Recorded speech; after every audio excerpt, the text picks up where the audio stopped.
What would happen if you turned the traction control off on an 820 horsepower Ferrari 296? There are stories in the automotive world that start as car rebuilds and end as something far bigger. Something that forces entire industries to ask uncomfortable questions about ownership, control, and what it actually means to buy one of the most expensive cars ever made. This is one of those stories. And if you've been following along, you already know that Mat Armstrong doesn't do things the easy way. He never has. From crushed Lamborghinis to flooded Aston Martins, the man has built a reputation on doing the impossible. But nothing, and I mean absolutely nothing, prepared him or his audience for what unfolded when he decided to take on a wrecked Bugatti Chiron. The Bugatti Chiron is not just an expensive car. It is an event, a rolling statement about what human engineering can achieve when money is essentially no object. With a quad-turbocharged 8-liter W16 engine producing 1,479 horsepower, a top speed electronically limited to 261 miles per hour, and a price tag that starts somewhere north of £2.5 million, the Chiron represents the absolute outer edge of what a road car can be. It's the kind of machine that makes professional racing drivers nervous. The kind of car that entire teams of engineers in Molsheim, France, spent years perfecting down to the smallest bolt. So when a crashed example landed in Mat Armstrong's workshop, the internet collectively held its breath. Because everyone knew this wasn't going to be straightforward. What nobody quite anticipated was just how messy, how public, and how genuinely important this whole situation would become. The car that arrived wasn't gently kissed by a curb. It was seriously damaged. The kind of wreck that most people in the industry would look at once and walk away from permanently. The repair estimate from official Bugatti channels was the kind of number that makes your eyes water even when you're already talking about a £2.5 million car. Unsurprisingly, the insurance company wrote it off entirely. To them, the math simply didn't work. But to Mat Armstrong, a written-off hypercar isn't a dead end. It's an invitation. He purchased the wreck, began assessing what it would take to bring it back, and started doing what he always does. Planning, sourcing, and building. Here's where the story starts to get complicated in ways that go far beyond the usual challenges of rebuilding a heavily damaged exotic car. The Bugatti Chiron, like so many modern hypercars, is not just a collection of mechanical components you can simply order replacements for and bolt back on. It is a deeply integrated system where hardware and software are woven together in ways that make independent repair extraordinarily difficult. The car's electronic architecture is proprietary. Its diagnostic systems are exclusive to Bugatti's own network.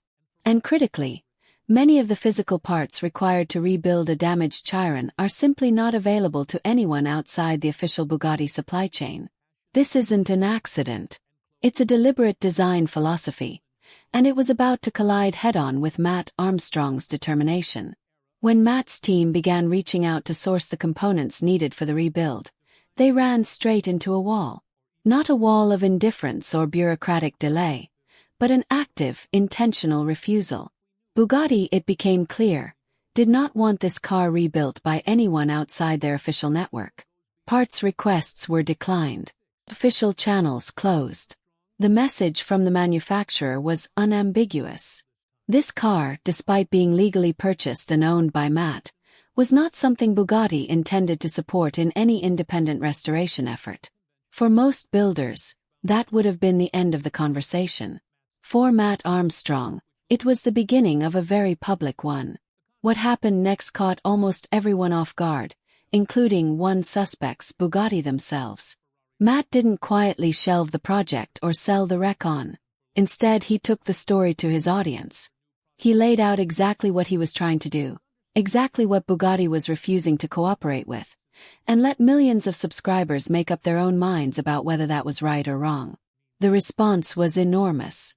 The automotive community, enthusiast forums, mainstream motoring press, and people who had never previously cared about either Mat Armstrong or Bugatti were suddenly deeply invested in this standoff, because it touched something that resonated beyond just cars. It was about ownership. It was about whether the person who buys something truly owns it, or whether the manufacturer retains a kind of ongoing authority over what can and cannot be done with it. Bugatti's CEO at the time, Mat Rimac, is not a man who typically shies away from difficult conversations.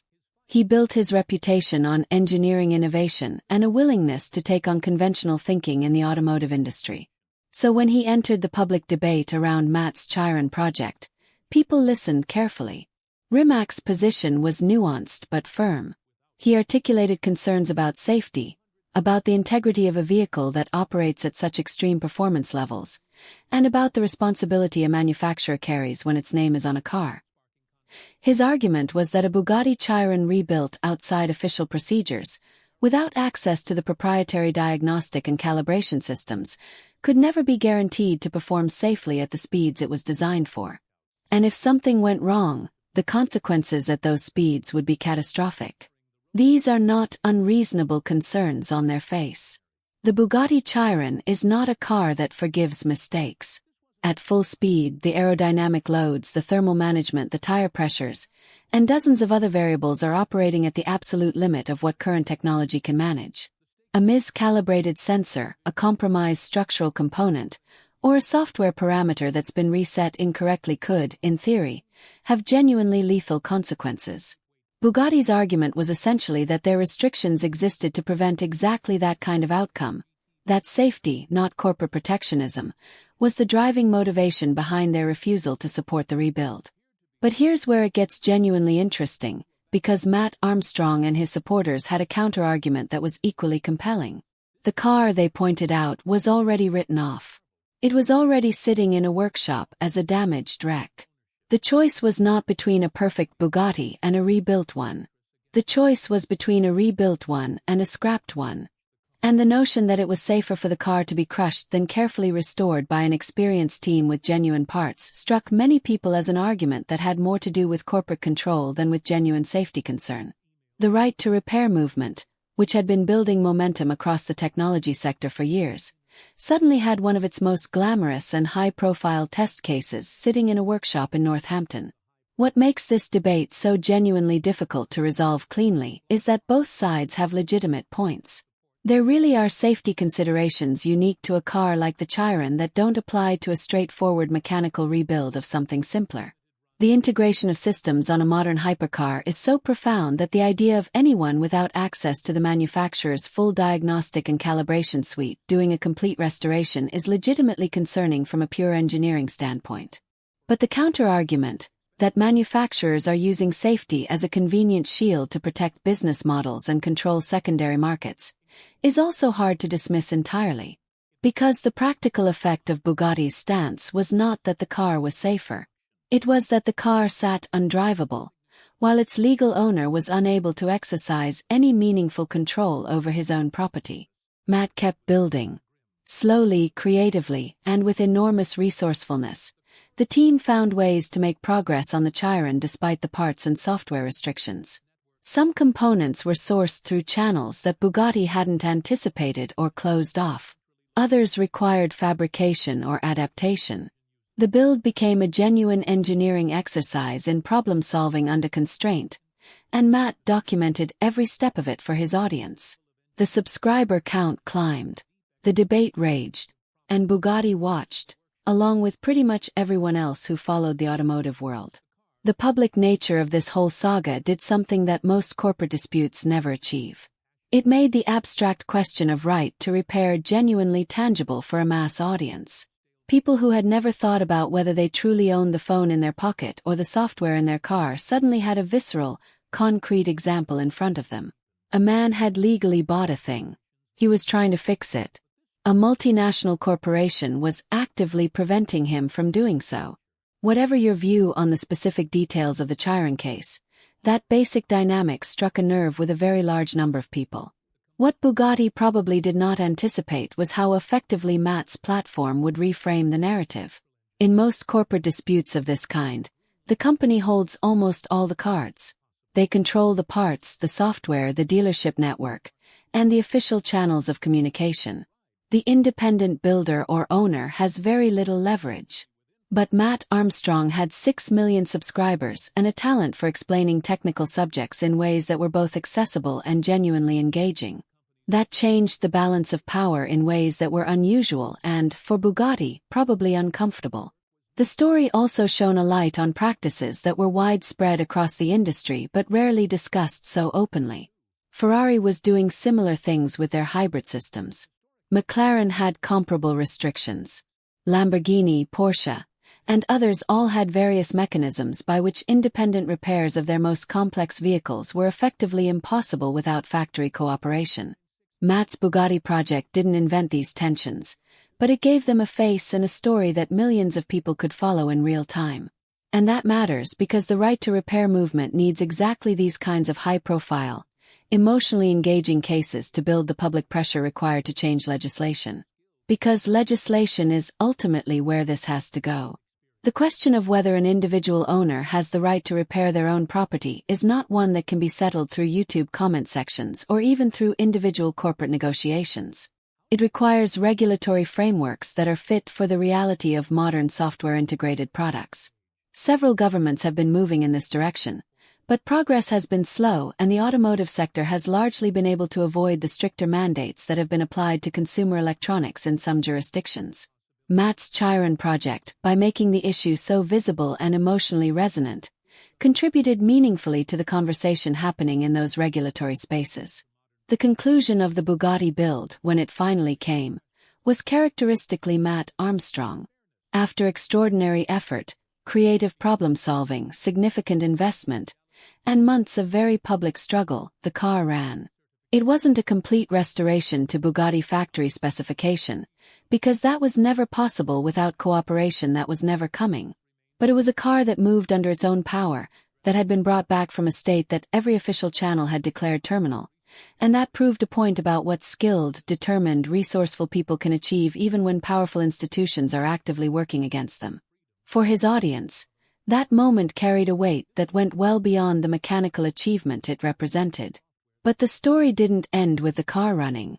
Because the questions it raised didn't go away just because Mat had found a way around the immediate obstacles. If anything, the partial resolution of the Chiron build simply highlighted how much remained unresolved. The next time a Bugatti or a Ferrari or a McLaren crashes and gets written off, the same dynamics will play out. The same restrictions will apply. The same questions about ownership and control will resurface. Unless something changes at a legislative or industry level, every rebuild project involving a modern hypercar will be shadowed by the same tensions that defined Mat's Bugatti saga. There's a broader truth here that the automotive community is only beginning to fully grapple with. The car you buy today is not quite the same kind of object as the car your parents or grandparents bought. It is, in a meaningful sense, a licensed product as much as an owned one. The software that runs it, the diagnostic systems that maintain it, the calibration parameters that define how it performs, all of these things remain under the control of the manufacturer long after the sale is completed. In most cases, for most everyday vehicles, this distinction doesn't matter much. But at the extreme end of the market, and increasingly in mainstream vehicles as electrification and software integration advance, it matters enormously. Mat Armstrong's Bugatti story is important not because it involved a famous YouTuber and an outrageously expensive car, though those elements certainly helped it reach the audience it did. It's important because it was a genuinely honest and transparent account of a real conflict that is going to become more common and more consequential as the automotive world changes. Every electric vehicle, every hybrid hypercar, every modern car with over-the-air software updates and proprietary diagnostic systems is a potential future version of this same story. The question of who controls these machines, the people who buy them or the companies that build them, is one of the defining questions of where car culture goes from here. Mat Armstrong didn't resolve that question. No single project could. But by taking on the Bugatti Chiron, by fighting for the right to fix what he'd bought, and by doing all of it in front of millions of people, he did something genuinely valuable. He made the question impossible to ignore. And in a world where the most important battles are often the ones that never make it into mainstream conversation, that counts for a great deal. The Chiron is running. The debate is still very much alive. And Mat Armstrong is already looking at the next project.